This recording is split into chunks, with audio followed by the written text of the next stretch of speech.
Hey there, you're watching Ash on Comics. My name is Ash. Here's today's comic, Unexpected number 6. Why am I talking like that?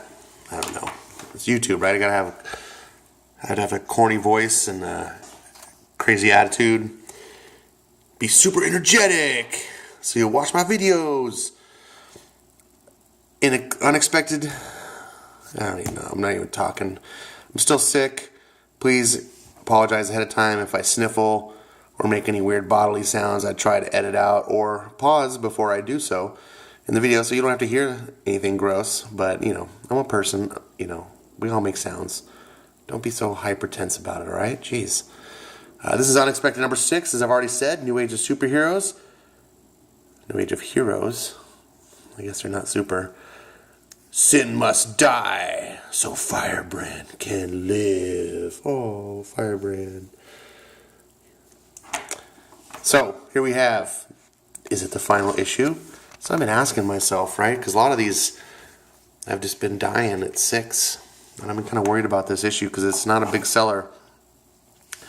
So here we have, if you remember the last issue, Onimar Sin, the guy on the cover, the big baddie, sucked in Firebrand to steal her soul, and Neon, her friend, dived in after to save her.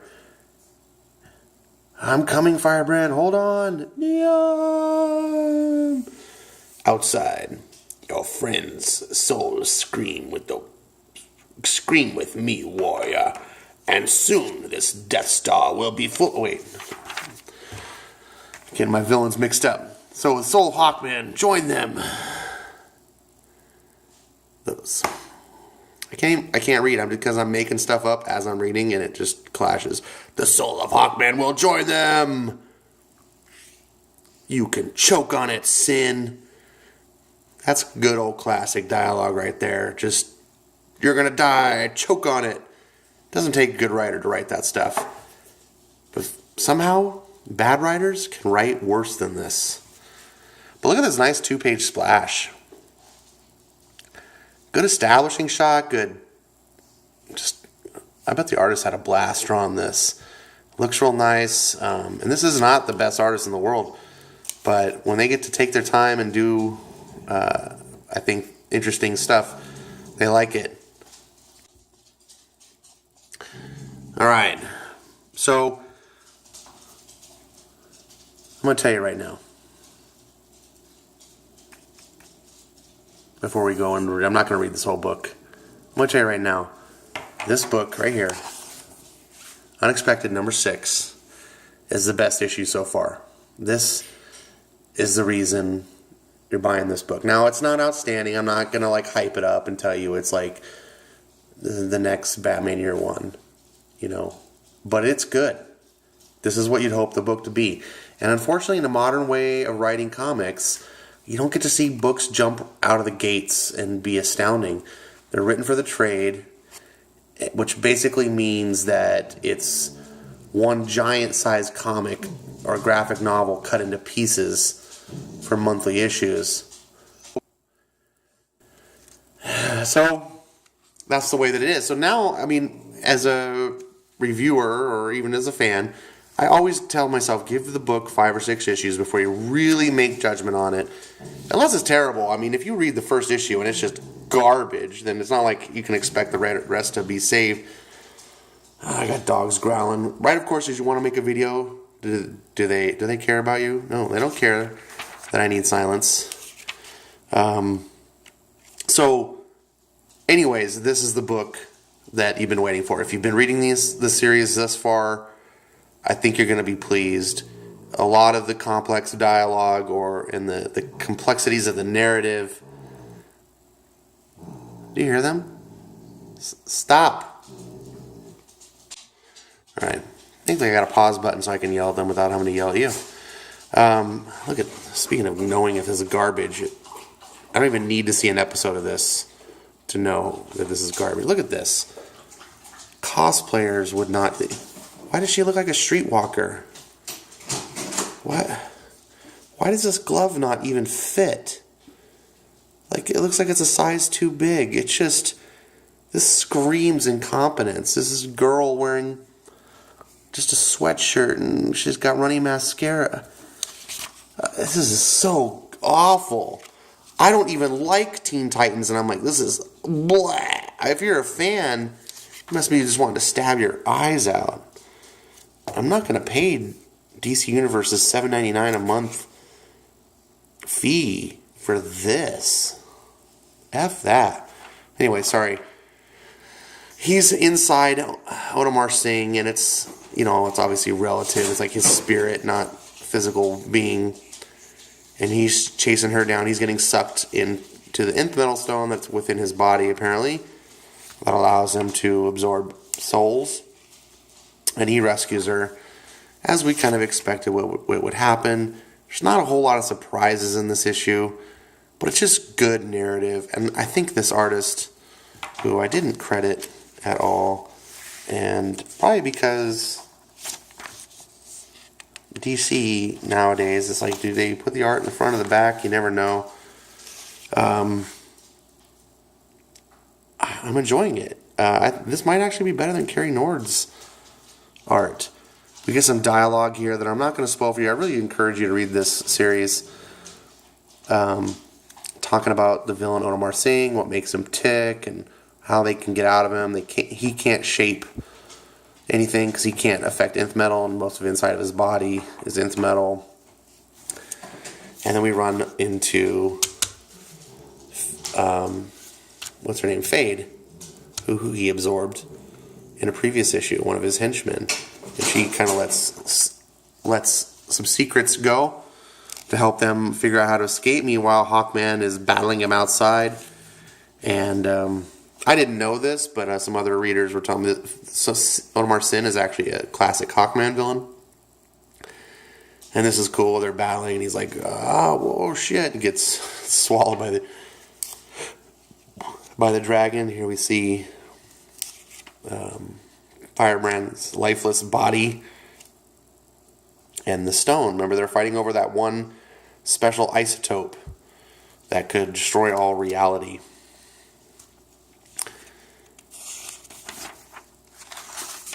I'm kind of interested in this. I like this whole metal thing. I don't know why DC is not capitalizing more on this. They made a big deal of the event. It caused this huge launch of 8 new titles, and then it's just like let the most of the titles die. Just a silent death, and I think they should have just focused more on pushing this. And Batman Who Laughs seemed to be real popular. I worry about Scott Snyder kind of stretching himself thin, but whatever. At least it's not a Bendis thing, right? Right? Am I right? So we've got Sin battling Hawkman. It's nice, bloody battle. Neon trying to get out. He can't. He's trying to physically hurt the Crystal. He can't. She's laughing at him. He doesn't understand why she's still on his side. She has to explain to him, it's like, look, this is my God. He created me. The reason I have life is because of him. Which kind of makes sense, right? He figures out, and I thought this was kind of clever writing. He's like, you want to be here, but you're the only one who wants to be here. And so he uses his power to stir up all the souls inside who don't want to be here and gets them to rage out. And so meanwhile, we cut back. Why did I have to speak the devil's name? Speak the devil's name and he will appear. Brian Michael Bendis. I always see Jim Lee on here like he has anything to do with this horrible, stinking pile of shit. Okay, it wasn't horrible. This the last issue was, which just ruined the other. Whatever.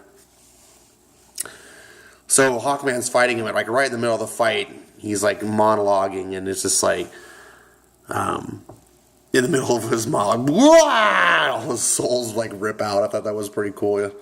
And he's just like, what the fuck? Getting blood all over him. What the? Really?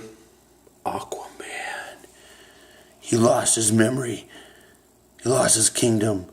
Can he find the hero within? This is such a shitty ass trope. I'm a new writer. I'm going to come and completely change the character. So I'm going to use the lost memory trope so that I can make him mine. So not buying. I was like ready to start buying Aquaman. Everyone was telling me how great Dan Abnett was turning the series. And I was like, okay, I'm sold. Everything you guys all told me, I'm on board. And just as I was about to add to my pull list, this news came out, and I was like, nope, not even. I'm gonna buy a couple issues. Which it was just funny because now I am buying a couple issues because it's part of the Drown thing.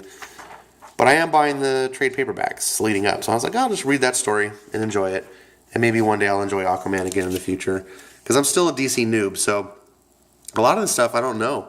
And it's pretty cool because I get to enjoy it the way, a new reader does, not like an old fan who's been reading this DC for 20, 30 years and gets all jaded and is like, curmudgeon-y, and this is my Aquaman, or Hawkman, my day was like... Sometimes that can get in the way, right? Sometimes you just get so fixated on how a character should be that it really restricts the writers from ever being creative or doing anything new. So I kind of know both ways, and so I'm kind of glad that I'm coming in fresh and I don't have any of that bias restricting me. But meanwhile, into the story, Soul's breaking free. We see our heroes. Hawkman's kind of confused. He gets a quick explanation. Neon uses his power to put the soul of Firebrand back in her body. And she gets up, and they realize that, all the souls that raged out of his body have stirred the isotope. Because remember, anger triggers it. So it's like, you can't control it. And then Neon was like, maybe I don't have to. Maybe I can redirect. Or not Neon. Maybe it was Firebrand suggesting it's like, instead of trying to control the power, like redirect it to something else. So they try to do that, and it goes off. And then they realize, wait a second, there's... and this is kind of where it goes back to the convoluted narrative that this title is kind of famous for. Kind of bothered me. I had to read these a couple times. And even then, I'm like having to reread it now because I wasn't so sure what's happening. So we started with this, Neon, get behind me. This is no Gotham. It's the detonation we feared from the beginning. I'm transmuting what energy I can, keeping the damage contained, but the isotope's going critical. It's rupturing reality. Whatever it's out there, it's not the dark multiverse. I know that something's different. That energy feels familiar. That's it. Everyone hold on tight. Hold on tight. That's a hole in space. Wait, Neon. And then they go. And speaking of Drowned Earth, there's not a lot of excitement on this. It's weird because this is leading up to Aquaman movie, right? This is what you should be doing. This is what Marvel should be doing with their stuff, but they don't. DC's doing things right, but yet people don't care. Strange to me. Very strange to me. So, where the hell are you sending us? And then they land. It's like, Hawkman says, I've died and had it hurt less than that. Sin's the dead one. If a devil like him can even truly die, Neon recognized something in the hole in reality, transmitted to us and the isotope to Firebrand. Let me get this more, but see his hands missing, his leg. Neon, look at your arms. They'll reform. What matters is we're here. Where is here? So, again, more convoluted narrative. He talks about when Castle Frankenstein, blah, blah, blah, blah, blah, blah, blah, blah. All this stuff. Speaking of stuff, this is interesting. Yay, yay, yay. Peter Tomasi doing Batman. Wish he was doing Superman, but this will be second best. Very excited about this. Very good fan of this. If you're not happy with King's Batman, you've got a good alternative. Really good alternative. Plus, we're going to have Brian Hill on another Batman title. I mean, they're going to be 3 good Batman titles. Wah, wah. So here we go. I guess I should talk about the Castle Frankenstein, biggity bitty bop, and it sent us through the veins of creation to a place where it's most concentrated. My friends, we're not in the multiverse anymore. To be continued. Right now. So here we have epilogue. Canadian Northwest Territories. Meanwhile, what's that? The winds uncovered something in the snow or someone. Ain't no good way to go, but freezing to death's gotta be the worst. And they come across and you recognize that and recognize her. What's going on? Well, you guessed it. Watching. Oh yeah! I like to say that because this character reminds me of Macho Man Randy Savage. And this artist renders them a little different. But Bad Samaritan, as you guessed, if you've been following these issues, if you haven't been following these issues, you're going to be like, what the F? So he's back, still got it. He's got his thing, and he's talking about Mandrake, who I'm not real familiar with. But he's a big, huge baddie, is what all you need to know for the storyline purposes. And he serves him, I believe. And he's going off doing his own thing. Meanwhile, To Be Continued literally was a gravestone that said To Be Continued. And they don't know where they are. And Neon, who's kind of our educational tour guide through this whole comic. And by comic, I mean all the issues. He's talking about how the isotope's at rest, finally, blah, blah, blah, blah. And then they start to theorize, biggity boppity boo, in the multiverse, blah, blah, blah, there's all this life, and it's volatile, and blah, blah. Okay, so I'll let you read it. What we get is voice appears, or they're all talking. In a word, mortals. I wish I could do that voice, that movie voiceover guy's voice. It's called Bleed. It attaches to those who pass between realities, to trespassers like yourselves. This world is closed by the authority of Adanu, headhunter of the Tempest Fuginauts. Treading these streets is punishable by death. It's always by death. And so they're like, wait a second, whoa, we didn't come here by choice, blah, blah, blah, blah, blah. And they explain to him who they are and what happened. And he's like, okay, I've heard of this, this Bad Samaritan, yes, his stench is heavy on you, blah, blah, blah. And then, what? Quench was a loyal disciple, the anti-god's holy fool, ever failing to free him, but no matter. After ages in the dark chains, Mandrake is risen, creation wept. And this is the unexpected. Call of the Unknown, Part 6. So, that's the last page. I'm assuming there's going to be more. Yeah, that's the last page. Because that would be a terrible ending if it was a mini-series. So I'm assuming there's going to be more. I hate when they put Proudly Presents in the back of the book. But here we were talking about the artist, Ronan Cliquet. Should be the artist. So yeah, that's a good book. I know my enthusiasm is not shining through. Speaking of enthusiasm, Electric Warriors. I picked up this copy this week, so I'll be doing a review. Same writer. Oh, I don't know if anyone plays this, DC Universes Online. I do.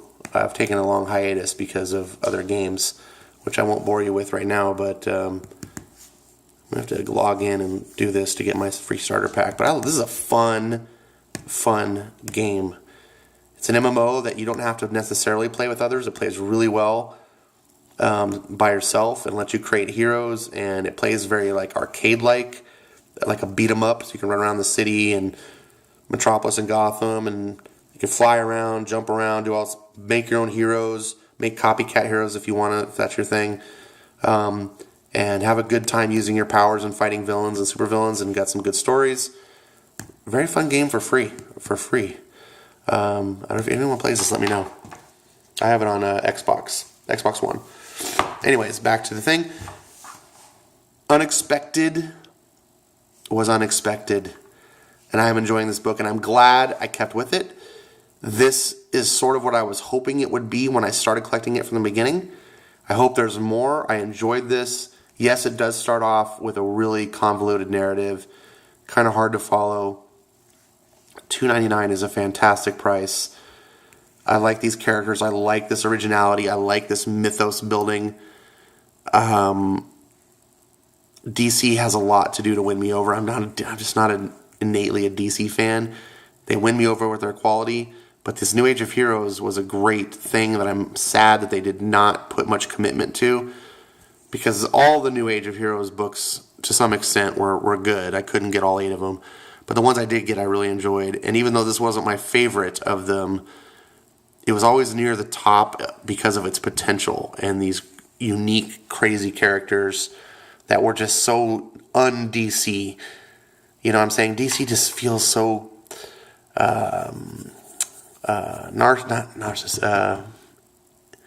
what's the term? Inbred? Incestual. And I don't mean it literally incestual, but that term to mean that they just borrow from itself all the time.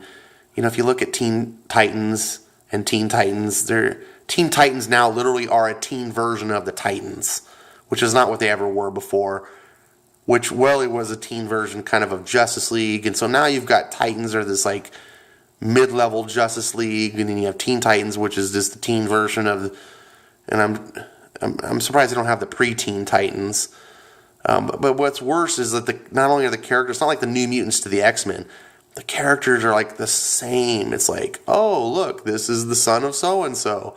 This is the daughter of so-and-so. It's like, we can't make new heroes. We just have to take the heroes we have and like reskin them into a new package. And I hate that. I hate that so much.